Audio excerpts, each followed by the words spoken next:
Imagine this. You're at the end of a long day, you kick off your shoes, sink into your couch and turn on the TV.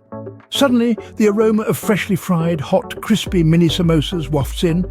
Intrigued? Here's how to make it happen. Begin with thin pastry sheets.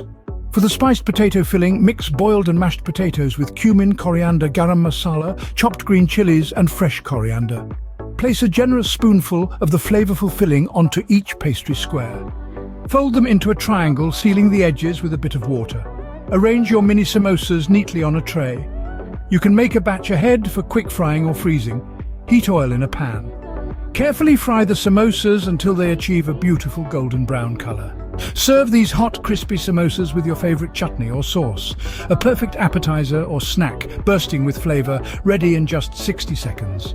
Mini samosas, a delight for the senses. Don't forget to like, share and subscribe for more quick and tasty recipes. Happy snacking!